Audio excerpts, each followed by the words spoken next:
ঢেলে দিলাম। তার ভিতর দিয়ে দিলাম কিছুটা শুকনো পাঁচফোড়ন, আর দিয়ে দিলাম কিছুটা আস্ত রসুন, আরও দিয়ে দিলাম কিছুটা শুকনো মরিচ ভেঙে এটার ভিতরে।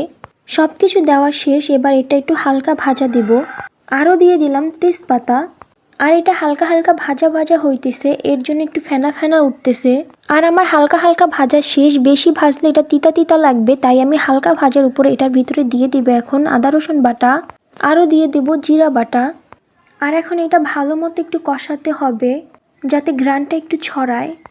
আর আচার কিন্তু বানাতে হবে একদম অল্প জালে, বেশি জাল দিলে নিচ থেকে লাইগা যাইবে। আমার ভালো মতো কষানো শেষ, এখন ছেঁকে রাখা জলপাইগুলো দিয়ে দিব। এখন অনেক ভালোভাবে লাড়তে হবে যাতে সব মশলাগুলো জলপার ভিতরে ঢুকে। আমার অনেক ভালো মতো লাড়া শেষ, এখন আমি সরিষা বাটা দিয়ে দিব এর ভিতরে। আর দিয়ে দিব চিনি, চিনিটাই হলো মেন, যার যার স্বাদ অনুযায়ী চিনি দিবা। আমি আমার স্বাদ অনুযায়ী আমি চিনি দিচ্ছি। চিনি দিয়ে সুন্দর মতো লাড়তে হবে, চিনিটা কিন্তু নিচে লাইগা যাওয়ার সম্ভাবনা থাকে। আমার চিনি দিয়ে লাড়া শেষ, এখন দিয়ে দেবো একটু হলুদের গুঁড়ো, আর একটু দিয়ে দেবো মরিচের গুঁড়ো। ওই যে কিছুটা পাঁচফোড়ন আর কিছুটা শুকনা মরিচ তেলে গুঁড়ি করছিলাম, ওইটাই এখন দিয়ে দেব এই আচারের ভিতরে। তারপরে দিয়ে দিলাম একটু ভিনেগার।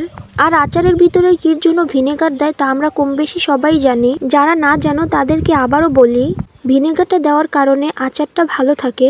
তুমি 1 বছর রাখলেও আচারের রুনি পড়ে না, ওই রুনিটা কমানোর জন্য ভিনেগারটা দেওয়া হয়।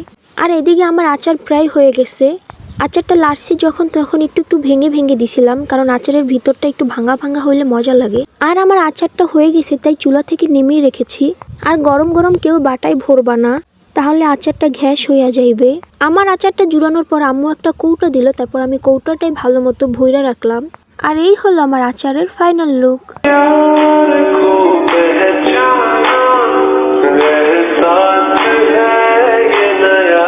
আর এই ছিল আমার আজকের ভিডিও, দেখা হবে পরের ভিডিওতে। আল্লাহ হাফেজ।